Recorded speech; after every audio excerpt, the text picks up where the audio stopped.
നബി സല്ലല്ലാഹു അലൈഹി വസല്ലം തങ്ങളുടെ ഒരു അടിമയായ സഫീനത്ത് റളിയല്ലാഹു അൻഹ ഒരു അനുഭവം പറയുന്നുണ്ട്. മുത്തുനബി സല്ലല്ലാഹു അലൈഹി വസല്ലം തങ്ങളോടൊപ്പം ഞാൻ യാത്ര ചെയ്യുന്ന സമയത്ത് സ്വഹാബത്തുമുണ്ട്. അവർ ചരക്കുകളൊക്കെ കൊണ്ടുപോവുക.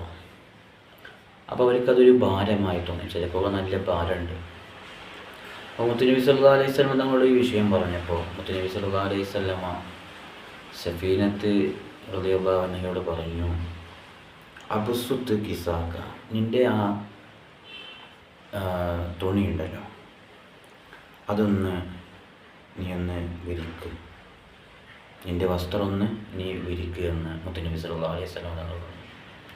അപ്പോൾ മുത്തുനബി പറഞ്ഞപ്പോൾ സഫീനത്ത് ബീവി അത് വിരിക്കുകയുണ്ടായി. എന്നിട്ട്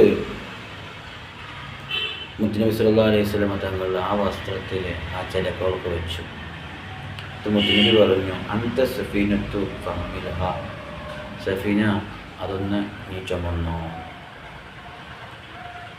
എന്നിട്ട് പറഞ്ഞു, തമാശ രൂപത്തിലാണ് പറയുന്നത്, സഫീന എന്ന് പറഞ്ഞാൽ ചുമക്കുന്ന കപ്പൽ എന്നല്ലേ, അപ്പം അതിനെ കൊണ്ട് സാധിക്കുമല്ലോ എന്ന് മുത്തുനബി സല്ലല്ലാഹു അലൈഹി വസല്ലം പറയണം.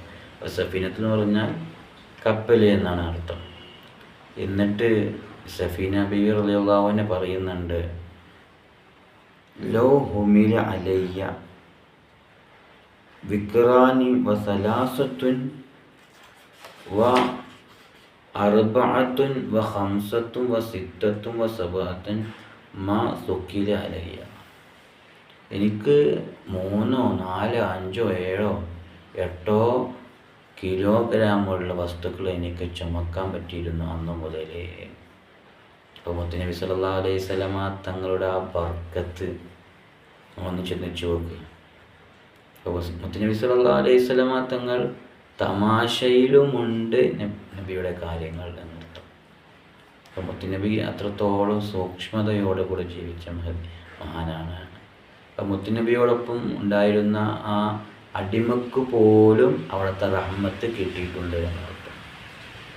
അല്ലാഹു തആല കളവ് പറയാതെ ജീവിക്കാൻ നമുക്ക് തൗഫീഖ് നൽകട്ടെ. അസ്സലാമു അലൈക്കും വറഹ്മത്തുള്ളാഹി വബറകാതുഹു.